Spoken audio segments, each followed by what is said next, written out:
9h04, a gente começa a semana com o quarto dia de intensos ataques entre Irã e Israel. Gente, os iranianos lançaram quase 300 mísseis balísticos ao longo de todo esse último final de semana em diversas regiões de Israel, incluindo a capital Tel Aviv. Bombas atingiram a cidade. Já o exército israelense, com seus 200 aviões, lançaram mais de 300 mísseis em direção ao território iraniano só na sexta-feira. O número de mortos nos dois países passou de 100 pessoas. 600 até agora ficaram feridas. Em instantes, a gente vai conversar com a analista internacional Urian Fancelli, que vai nos ajudar a entender o que realmente está acontecendo do outro lado do planeta. Vamos para o interior aqui de São Paulo, gente, porque um balão tripulado caiu em Capela do Alto nesse último domingo. O acidente aconteceu por volta das 7h50 da manhã. 33 pessoas estavam a bordo e uma mulher gestante acabou não resistindo a essa queda. O piloto foi preso em flagrante. A Secretaria de Segurança Pública do Estado enviou uma nota e disse que durante o voo o piloto teria feito inúmeras tentativas de pouso em locais proibidos. Além da morte, 10 pessoas ficaram gravemente feridas. A gente sai do interior de São Paulo e vamos para a Europa, porque por lá manifestantes realizaram nesse domingo diversas manifestações, protestos contra o turismo em cidades de Portugal, Itália e Espanha. Barcelona, só para vocês terem uma ideia, registrou o maior protesto com cerca de 600 moradores gritando: "Suas férias, minha miséria". Para a gente entender um pouco da dimensão disso, a cidade de Barcelona tem 1.600.000 habitantes e ela recebeu só em 2024 26 milhões de turistas. Em Veneza, os moradores pediram que não saiam do papel 2 hotéis com 1.500 novos quartos. A expectativa é que o turismo por lá cresça 11% em 2025, gerando 838 bilhões de dólares, e se a gente for calcular em real, só o turismo na Europa gera algo em torno de 4,6 trilhões de reais. Eu saio da Europa, estávamos no interior de São Paulo, fomos para a Europa e agora eu vou para o Peru, gente, porque lá aconteceu um terremoto de magnitude 6,1 e atingiu Lima e todos os seus arredores, causando uma morte na capital peruana e diversos deslizamentos de terra. A Polícia Nacional confirmou que um homem de 36 anos morreu esmagado pela queda de um muro sobre o carro em que se encontrava no distrito de Independência, na capital. O terremoto provocou a suspensão momentânea da partida de futebol entre Sporting Cristal e Deportivo Garcilaso pelo torneio Apertura. E esse vídeo do momento em que o jogo é paralisado você encontra no nosso perfil do canal nas redes sociais. Vamos falar um pouquinho de Datafolha, gente, porque a nova pesquisa Datafolha mostra que quase metade dos brasileiros, cerca de 47%, com 16 anos ou mais, avalia que os recursos públicos do país são suficientes, mas estão sendo mal aplicados em serviços para a população.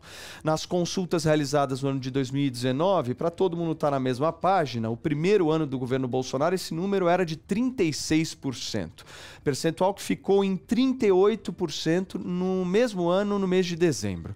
Já no governo Lula, se a gente analisar, o governo Lula 3 começa com 40% das pessoas em dezembro de 2023 achando que os recursos eram suficientes. Esse número subiu para 45% e aí chegou nos 48%. A pesquisa foi realizada nos dias 10 e 11 de junho, com 2.004 entrevistas em todo o Brasil, distribuídas em 136 municípios, e a margem de erro é de 2 pontos percentuais para mais ou para menos, dentro do nível de confiança de 95%.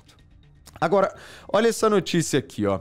Líderes do MST, o Movimento dos Trabalhadores Sem Terra, acusam a gestão do ministro Paulo Teixeira, ministro do Desenvolvimento Agrário, de inflar estatísticas de novos assentamentos e afirmam que os dados divulgados pelo governo Lula não refletem a realidade vivida pelos camponeses.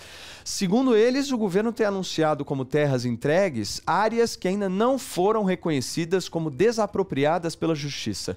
Segundo eles também, os anúncios têm servido apenas para os propósitos de divulgação do Ministério, sem impacto real na vida dos acampados. O Ministério do Desenvolvimento Agrário do governo Lula rejeita essa acusação e afirma que tem trabalhado com transparência que nunca antes foi vista. Além disso, atribui dificuldades nos últimos anos a problemas herdados da administração de Jair Bolsonaro. E olha, o chefe da equipe de defesa de Mauro Cid, o advogado César Bittencourt, afirmou que o tenente-coronel não deve explicações sobre a viagem de sua família aos Estados Unidos e disparou ainda contra o procurador-geral da República, Paulo Gonet.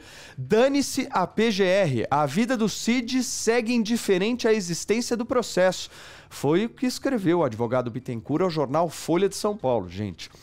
O comentário foi feito depois do Gonet pedir a prisão do militar por suspeitar que o ex-ajudante de ordens de Jair Bolsonaro planejava fugir do Brasil. Depois de se tornar público, o advogado, óbvio, pediu desculpas, né? Ele disse: peço desculpas pela expressão equivocada.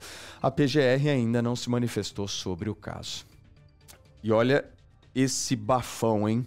O deputado estadual Lucas Bove fez um novo pedido à Justiça na última segunda-feira para que a sua ex-mulher, a influenciadora Cíntia Chagas, seja proibida de fazer publicações que mencionem acusações de violência doméstica, solicitando ainda a sua prisão preventiva em caso de descumprimento da regra. Vocês se lembram, a comunicadora registrou um boletim de ocorrência contra o deputado em setembro do ano passado, acusando-o de agressões físicas e psicológicas, o que ele nega com veemência. A defesa da Cíntia fala em tentativa de censura prévia e diz ainda que há uma estratégia deliberada de revitimização e tentativa de manipular a opinião pública contra a mulher que o denunciou. A investigação segue sob sigilo. E olha, eu não sei se vocês já assistiram, mas a nova série da Netflix, Titã, o Desastre da Ocean Gate, estreou há poucos dias e já está causando polêmica, viu? Por um detalhe sonoro. Eu explico para vocês. O documentário, um dos mais assistidos do streaming neste último final de semana, fala sobre a tragédia do submersível que em 2023 matou 5 milionários ao implodir a caminho dos destroços do Titanic no Oceano Atlântico Norte. Esses ruídos, descritos por especialistas no filme como sinais críticos de falha estrutural, foram ignorados pela equipe da Ocean Gate. Engenheiros ouvidos pela imprensa afirmam ainda categoricamente que esses ruídos indicavam uma clara fadiga catastrófica do material, o que provavelmente teria ocasionado esse acidente. E olha, gente, de acordo com o jornalista Lauro Jardim, do jornal O Globo, um dia depois de sua posse, o novo presidente da CBF, Samir Chaud, se reuniu com patrocinadores da entidade, incluindo a fornecedora de material esportivo, a Nike, e ordenou a paralisação da produção da camisa vermelha, peça que estava programada para ser usada como a camisa número 2 do Brasil na próxima Copa do Mundo. E ela já, inclusive, estava sendo produzida, viu? E havia sido aprovada diretamente pelo então presidente Edinaldo Rodrigues. Essa revelação gerou um baita de um desconforto nessa nova gestão, porque a própria CBF, não sei se vocês se lembram, ainda sob a gestão do Edinaldo, tinha divulgado uma nota oficial garantindo que as cores tradicionais, o amarelo e o azul, seriam mantidas como padrão.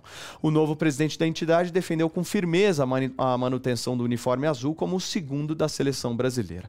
Após a intervenção dele, a Nike interrompeu a produção dessa camisa e iniciou o desenvolvimento de um modelo novo na cor azul que vai integrar a nova coleção da seleção brasileira. Essas foram as principais notícias desta segunda-feira para você ficar bem informado.